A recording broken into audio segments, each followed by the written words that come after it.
a collection of stories about some of your favorite celebrities in the national bestseller, First to Leave the Party, My Life with Ordinary People Who Happen to Be Famous. Joining me now for more in the sponsored interview is author Salah Bashir. You've met many A-listers and royalty, Salah. So happy to be with you today. So happy to be with you. Thank you for having me. All right, so tell us a little bit more about the title. What does it refer to? First to leave the party is leaving the party when the party is still worth having, seeing people before they get drunk. It's survival, diabetic, and not going overboard, and being able to be in control and taking what you want at a time. And ordinary people is like we're all.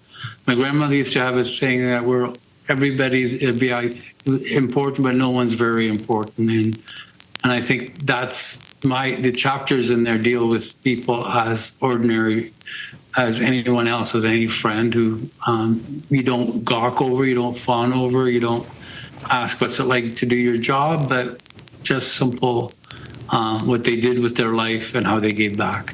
So Salah, let's go ahead and name drop. Who have you met? I'm meeting you for the first time, which is great. Not an A-lister. I met a lot of people. Share with us some of those A-lister stars. Everybody's an A-lister. I mean, there's a woman here at the farmer's market who picks out my favorite fruits for me. The book starts with having a barbecue in our backyard with Marlon Brando, and it ends with Katie Lang singing at our wedding. And in between, there's stories about Ella Fitzgerald, Elizabeth Taylor trying on my pearls, and about her, setting up an AIDS foundation, what she did with her celebrity. Paul Newman and Joanne Woodward. Joanne was in a play right across the street from where I lived, and taking them to Niagara Falls. There are little anecdotes about everybody in a sense that you can read on each chapter on its own, but by the end of it, you get a little taste of who I am and what those people did with their celebrity. Oh my gosh, and you just mentioned AIDS foundations and organizations, and you've been pretty active, especially in the early days.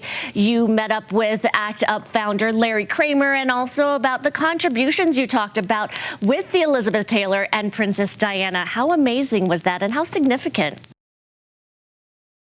We just went through another pandemic, and the difference back then is no one really cared about people in a sense. You didn't get a sense of what you should do with AIDS as you did with COVID. We were all struggling on our own.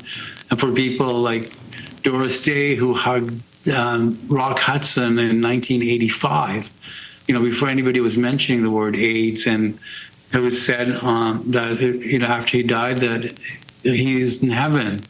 And, that Princess Diana going around without gloves and hugging patients and touching them, and Elton John and Elizabeth Taylor setting up major foundations that gave tons of money and, saying to people, you are loved.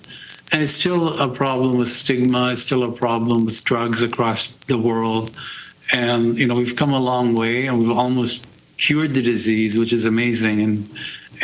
But a lot of that stuff came from fights in the streets and protests, similar to civil rights and other movements. Salah, what is your position on fame? What attracts A-listers and stars towards you? I'm just irresistible. You treat people as people, you treat them well, and people want to escape the spotlight. You want to go see a gallery, go look at art, be able to have lunch or go to an antique shop without people recognizing who they are. They want, they're paid to be in that role and away from, they're not that same person that you see on screen, and, they're acting. And they rarely do they get that privacy. And for me, it wasn't gawking or anything else like that. I mean, in several cases, it was at the end of their careers and people had forgotten their contributions, like, a Ginger Rogers or even a Jimmy Stewart or Betty Davis of all people.